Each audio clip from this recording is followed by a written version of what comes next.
Hi friend, আজ আবার ready হয়ে গেছি। আজকে গেছিলাম একটুখানি দরকার ছিল।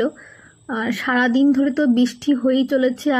আজ নিয়ে মনে হয় 3 দিন না 2 দিন, ঠিক 3 দিনই মনে হয়। বৃষ্টি তো আর থামার নাম নিচ্ছে না।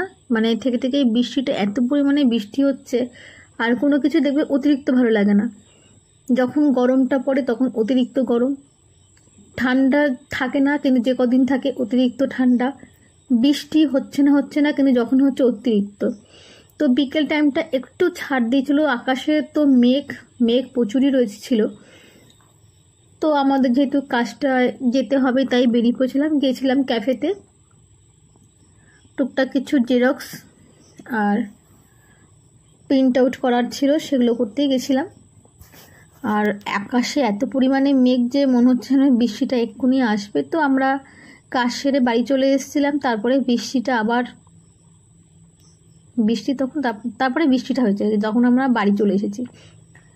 আর এত পরিমাণে বৃষ্টি হচ্ছে যে এটা সত্যি কি কাল বোঝা মুশকিল। ফ্যান চালালে লাগে শীতকাল, ফ্যান বন্ধ করলে লাগে গরমকাল, আর বাইরে গেলে যেন মনে হয় বর্ষাকাল। সত্যি এটা কি কাল চলছে বোঝা খুবই মুশকিল। ফ্যান তো চালাতে পারছে না, চালালেই সত্যি ঠান্ডা লাগছে কি, আবার বন্ধ করলে লাগছে গরম। দোকানেও ভিড় ছিল যখন আমরা গেছিলাম। তো আমি তখনও বাইরে বসেছিলাম, আর দোকানের ভেতরে ভালোই ভিড় ছিল। এবার সবার হবে তবে তো আমার হবে, এই করে বাইরে বসে আছি। আর লোকজন যাচ্ছে বসে বসে, সেগুলোই দেখছিলাম। কার কার ওখানে কীরকম বৃষ্টি হচ্ছে? আমাদের এখানে তো খুব বৃষ্টি হচ্ছে, অবশ্যই কিন্তু কমেন্টে জানিও। আর এই বৃষ্টিটা মোটামুটি সব জায়গাতে হচ্ছে, অনেক জায়গা তো বন্যা হয়ে গেছে, মানে এত বৃষ্টি যে জল জমে গেছে। টুকটাক 2-1টা দোকানেও গেছিলাম, সব দোকানে ভিডিও করেছিলাম না। কোথাও কোথাও তো দেখছিলাম যে বৃষ্টিতে জল জমে গেছে। তো আমাদের এখানটা একদিকে ভালো যে যতই বৃষ্টি হোক না কেন এখানে কিন্তু জল জমে না। বৃষ্টিটা হচ্ছে সঙ্গে সঙ্গে জলটাও সরে যাচ্ছে। জল জমার কোনো সিস্টেম এখনো অবধি দেখিনি এই জায়গাটায়। জল জমে না যতই বৃষ্টি হোক।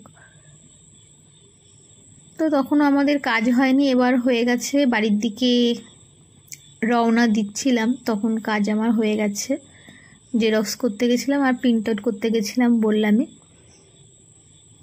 এছাড়া এক্সট্রা কিছু আর করিনি, চলে এসেছি বাড়িতে সন্ধেবেলায়। আর বৃষ্টির জন্য কিন্তু রাস্তাঘাটও কেমন একটা অন্ধকার অন্ধকার লাগে। মেঘ তো, সন্ধে 6:30 মানে অনেক। তারপর বসে গেছি টিভির কাছে। ভালো লাগলে অবশ্যই লাইক কমেন্ট শেয়ার করো। টাটা বাই, গুড নাইট বা গুড ইভিনিং যেটাই হোক না কেন যখন পোস্ট হবে।